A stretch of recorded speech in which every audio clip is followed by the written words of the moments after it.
Okay, guys, welcome back to the Open Wide Podcast. Dr. Jenny and Susan. And for today's show, we are doing a pop culture roundup, which is Susan's least. Oh, my God. But at least there's food involved with this one. That's good. Go ahead. So to start, did you hear that the CEO of McDonald's went online and he did this video to promote their food, and apparently he didn't even know how to hold the hamburger. He took a bite that was like yay big. So the Burger King CEO got word of that. Right. And he did a show where he was, he knew how to hold the burger and put it in his mouth and eat it. So it was this big thing between McDonald's versus Burger King. So I thought on my way to the studio today, I'm going to swing by Burger King. Well, I couldn't find a Burger King, okay? That was number one. Number two, I thought, well, taste burgers. But I had to leave so early, they only had the breakfast menu available. What time do they start the burgers anyway at those places? Do you know? Chick-fil-A, if you wanted a chicken sandwich, they wouldn't do it till 10. Okay. And I was there at like 9:30. So I couldn't wait a half an hour. Right. And I didn't even ask McDonald's. Yeah. So we went with Chick-fil-A and McDonald's, and instead of burgers, these are chicken biscuits. So we're going to have a chicken biscuit off, right, Susan? I guess, Jenny, this is your idea. And this is going to be great. And let me also say, though, about this McDonald's Burger King thing. I only have one of these, so we have to split it. Oh, no. We're going to split it? What, are we going to take bites and pass it back and forth? And then I'll take oh, man. Okay. So wait. Now, first we have to analyze size differential. Okay. Like what? And I have to tell you before we start, I ordered 4 of these and 4 of these. Chick-fil-A was $16. This was $25. McDonald's was $25. When I went through the thing, I said, what? I said, I just did Chick-fil-A for 4 of these things, and you're so much more. So which one is bigger? I think. Well, it looks like Chick-fil-A. I thought this was McDonald's. Oh, is that the McDonald's? I think this is the biscuit. I don't want to now see. No, this one is the Chick-fil-A, and it's bigger and it looks more normal. Oh, no, that's the same one. That's the McDonald's one. Yeah, I told you. So McDonald's looks bigger. Oh, no. But Chick-fil-A looks better for some reason. I don't know why it looks better, but does it? It looks like it could be better for us. Oh. So what's the plan here? Just rip it in half? Well, so what do you want to try first? I've got a McDonald's one. I just don't have a Chick-fil-A one. Yeah. Oh, here's your Chick-fil-A one right there. Let's try. Okay. So we're trying the Chick-fil-A. It's moist. That I like.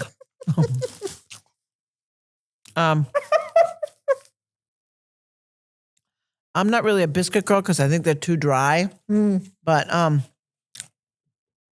as biscuits go, I guess that one was good. Okay, I have to say, the Chick-fil-A one, the chicken has a little spice, which I like. The breading is not crunchy, but it's a nice breading. Well, it could be that it's been sitting around for 2.5 hours too. No, but we're not going to think about that. we're going to be okay. Don't choke on the biscuit. These biscuits are so dry. Go ahead. So I have to say, being from West Virginia, I am a bit of a biscuit connoisseur. So this biscuit, this Chick-fil-A biscuit is more pressed. And it's super oily. It's good, but it's super oily and it's pressed down. This McDonald's thing that we're getting ready to bite into, McDonald's chicken biscuit, this is more like a Bob Evans biscuit. It's got the layers to it. You can kind of see in the biscuit. Yeah, it's dimpled. But the chicken. That looks a little sad. It looks rough. Let's see. Let's try the McDonald's one. Oh, my God.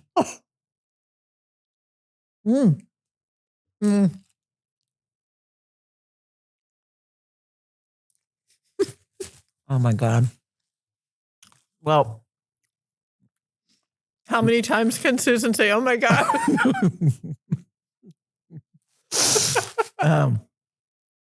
Of these two, I prefer the Chick-fil-A. Just because I feel like it's a little moister chicken and less sinewy, if they will. Plus the biscuit was better. The McDonald's chicken biscuit, the ratio is off. They've got way too much biscuit, and the chicken is wrong. It's not. It's the breading is wrong. It's sinewy. It's too much breading. Right. It's too. There's too much. Yeah. Let's see. Let's hold that up. So this is the McDonald's chicken, and this is the Chick-fil-A chicken. I mean, so the McDonald's chicken is big and fat. The Chick-fil-A chicken is flat. So, oh my God. And then look at this. This is the Chick-fil-A biscuit, and this is the McDonald's biscuit. Look how oily the Chick-fil-A one is. Like, that is loaded with oil. Anyway, I think the winner here, in my opinion, I don't know what you think, is the Chick-fil-A. The biscuit's oily. The chicken is much better. The McDonald's, it's just not right. No. It's just not right. Maybe we should do a hamburger one next time. But exactly. I had to go with what I could go with. Right, so okay. there we go. But let me ask you a question about the oily biscuit, because I'm not a biscuit connoisseur, but coming from the hills of West Virginia, you are. Oh. Is oily better in a biscuit? Why you keep calling it oily? No, it's something to do with you use cold butter when you're making a biscuit. And that gives it, I think, I just watched America's Test Kitchen where they were making biscuits. And I think the cold butter gives it the layers. Oh, okay. I like layers and I like a big fat biscuit. But in this case, I don't think that serves the McDonald's chicken. Agree. And McDonald's needs to stick with the hamburgers, I think. Yeah, the only reason I'm going back for more here is because I'm starving. Right, because Susan hasn't eaten since yesterday. Right. So... Well, anyway, I think that's that. A test I don't think we should do again. But. Right, okay. Susan really enjoyed that. That's awesome. I also today, I want to discuss, have you heard of Nepo babies? I think it's Nepo. It's short for nepotism. I'm from West Virginia, so again, I could be wrong. I don't know. But I think it's short for nepotism. Nepo. Nepo babies. Nepo babies. Yeah. Have you heard of them? Yes. What do you think of them? Well, I mean, I think it's hard. In business. Well, okay, I'm not sure what the question is. If your parents are famous, you're automatically a Nepo baby. And if you try to do something within their movie industry, they think it's nepotism. So I think Nepo babies have a harder time to try to make themselves known and try to show their own talents and skills because they're always being compared with the parent who's also in the industry. So word of advice to Nepo babies, get into something different than your parents so you can't be compared all the time. That's what I think is wrong with the whole Nepo thing. So I see your side of it, and I do think it's much harder on the child. And for instance, I did not realize Dakota Johnson. Yeah. Do you know she's the daughter of Melanie Griffith and Don Johnson? Yeah. I didn't know that. Uh-huh. She's in that Calvin Klein ad. Oh, is she? That's yes. like... She was in 50 Shades of Grey. Super sexy and super everything. Yeah, she's adorable. Beautiful. Yeah, she is, yeah. Okay, so I see that side of it. But also, what about the Nepo baby, or Nepo? Nepo? It doesn't really matter. How about these people doing, like, accelerating what their parents have built? Take it to the next level. You know, like take your career path and shoot it to the moon. Do you think that happens more frequently with this type of scenario versus someone coming out of the woods and not having any backing, so to speak, shooting up? It's a good question. So, for example, if your family owned McDonald's, would you be able to take over and run for the next generation, right? So where are there generational brands in the United States that stayed with the same family? I don't imagine there's many of those because they get sold off to shareholders or sold off to investors and the family takes the money. So that's part one. And then part two is you would have to have the skill set to run a major corporation, right? Because just because you're a Nepo baby doesn't make you qualified to run a major corporation. Right. Is that getting at your question? It is. Okay. It is. Yeah, but I also think the drive, like I know when you don't have access to X, Y, and Z, when you're one of 8 kids, when you have to claw your way to the top, when from birth, you learn a work ethic, you learn that kind of thing. Yeah. I think that it's almost a handicap for these people to be born into these mega amazing, famous families. Right. Because it does. I mean, what do you have to work for? Well, so the Murdochs are a is classic example of that. Right. And in that interesting situation, Netflix I think it's special on them. Oh, is there? Yeah, I haven't seen it. But what's interesting about that family, and sad kind of at the same time, is there's 3 children. I think there's 3. At least in one of the nuclear families. He may have had other nuclear families. In fact, he did have other nuclear families. Yeah. At least one of the nuclear families is 2 boys and a girl. And all 3 of them at one point were vying for his spot. And that's got to be hard to be pitted against your siblings day in and day out in the boardroom for years to try to figure out who's got the strengths to run the business. Right. And in the Murdoch's case, the daughter spun off kind of early in the process, and she was not going to be a candidate for the job. And then it was pitting the 2 sons against each other. And one son eventually is now the successor of Rupert Murdoch, Lachlan Murdoch. But that's got to have broken the family up, wouldn't you think? I mean, that's got to have made for hard times. It did. Yeah. Of course it did. And I think, and I get Rupert's point of view. He wants to keep it in the family, and he wants to groom his son, and all of that makes sense. But I'm hoping along the way, there's psychiatrists and there's, family people who are helping these kids understand it's just a business decision and really nothing to do with them personally, the way you would make a decision about potential CEO A or CEO B. You know what I'm saying? But I've got to believe that that's got to be hard on these kids and their family life. Yeah. I'm surprised it doesn't break up the family. Yeah. And it may have. I don't know. Did it with them? I don't know. Well, I do know after the 3 that you're talking about, he had a few more. Right. And when they were setting things up, the youngest that are not part of that nuclear family, they wanted equal everything that the other 3 were getting. Well, that doesn't make any sense. But I think that's what happened. Oh, wow. I think, And so there's a huge age gap. And the 3 in that nuclear family were with Mr. Murdoch as he was accelerating his business. Yeah. So they lived through the moves and the death threats and the this and the that's and bada, bada, bada. And they learned the newspaper business and they learned all these things. Yeah. And then to have others come in from other marriages later. That's got to be even harder, wouldn't you say? That is just, I don't agree with that. Yeah. Yeah. I don't know. There's not really a clear-cut answer on the nepotism thing. Yeah, I agree. But I just want to see, I think Gigi Hadid, Kendall Jenner, these models that are they're the world's best supermodels. They came from famous families, and look at them. I mean, they weren't handed that title of being at the top of the supermodel game. It may have gotten them in to that world. Definitely got them in. But they worked to get all the way up. So people can accelerate to the top no matter what family you're from, I think.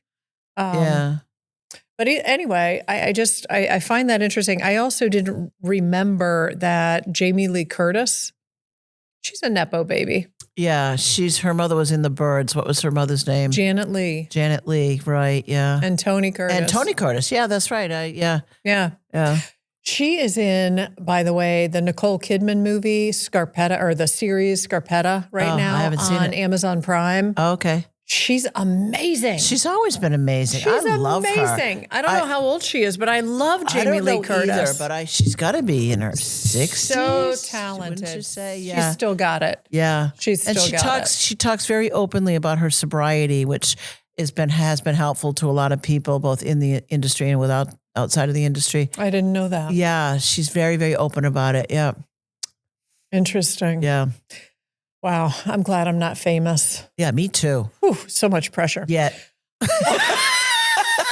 Because this podcast is going to take off and we're going to have 50 followers before you know it. I have one more pop culture situation, Susan, that I know you're just going to love to hear this one. Did you hear that Elon Musk had I believe it was his 13th child, with a gal who is 27. Elon is 50 something. And he offered her $15 million to have the baby and then $100,000 a month to raise the baby. She worked for Turning Point USA, I guess. And he found her on X, dated for maybe a year, and then had this baby. My question to you is, he seems to be having a lot of babies all over the place. Yeah. Well, I don't necessarily have an opinion about that, but here's a guy who can afford to have the babies, right? It's the people who are having babies that really can't afford them that should probably knock it off for a while. His model of picking up young women and having babies with them, okay. I guess that's his model. Right. And he has the resources. Women are probably falling at their feet, particularly if you're going to give me $15 million to have a baby. I'll have this baby for $15 million. So I'm just saying, I don't understand that necessarily, but if he can afford it and if he's an attentive father, this is the other thing that I think that he probably won't have time to do is raise these children the way a father should. And that feels sad to me. But I guess his magnetism, I bet he's a great parent when he's present. Yeah, it's probably fun for sure. I would imagine his magnetism and his, just everything very interesting. Right, you're blowing off rockets and you're going for... It's not your normal, No, I'm sure that he's fun, Yeah, so I think it'll work for him. But apparently he's suing her because her views on trans has changed. I don't know if it's about women in men in women's sports that's changed. Now she's for that. Okay. But something about her changed. He didn't agree with. Oh, he doesn't agree with So now he's suing to get full custody of the child. Oh. I know you're just dying to know, but I'll fill you in as I know more. No, I just feel like that's really sad because it is sad. You are dictating people's thoughts. And threatening to take away their child if they don't fall in line with the right thoughts. I think that's really awful and sad. I think people really need to know one another before they get married. I think they really need to know one another before they have a child. Really, really need to know each other before they have a child, because the child is the one that's going to suffer. Right. The child's going to see the fighting. The child's going to hear things. You know, it's just, I wish I could do something. Anyway, did you know Nicolas Cage also falls into this category? Of Nepo baby? Mm-hmm. Well, who are his parents? His uncle was Francis Ford Coppola. Oh, yeah, I guess I did know that. I did not know that. And he changed his last name to Cage. Yeah. He's such a great actor. He is, but he's troubled. Is he? Yeah, he's financially troubled, and I think he's substance abuse troubled too. Don't hold me to that. Oh, no. I don't really have all the facts, but I love his acting. I love his acting too. I love his acting. I don't know how Hollywood has so many pitfalls. Yeah. It's like playing a game and there are 9 opportunities for you to fail and 1 opportunity for you to win. Yeah, it's got to be hard to navigate, particularly if you're younger. And that's, I think, the reason why these child stars, start in these sitcoms early when they were still children, have a hard time transitioning into adult. Britney Spears. Britney being a classic example. Yeah. Justin Anyway, Bieber. I'm going to stick with my dental career, Susan. Yeah, okay, that's a good idea. It's something that I love. I will not go to Hollywood. Okay. And So I'll just fly you out from time to time. Let me know what it's like. Let me know what it's like. And send me a picture with your head underneath that Hollywood sign out there, would you please? That's all I want to see. We should take this show on the road. We should take this show on the road and get a picture with the Hollywood sign. Yeah. I think it's great. Yeah. All right. Stay tuned. That is to be continued. Who knows if we'll take this show on the road, but thank you guys so much for listening. And that is a Chick-fil-A, McDonald's, Nepo baby / Britney / Elon wrap. We thank you for listening and hope you enjoyed this podcast. If you did, please share this show with friends and family and subscribe to our YouTube channel. This way, you'll never miss weekly drops. Stay strong, dream big, and floss your teeth.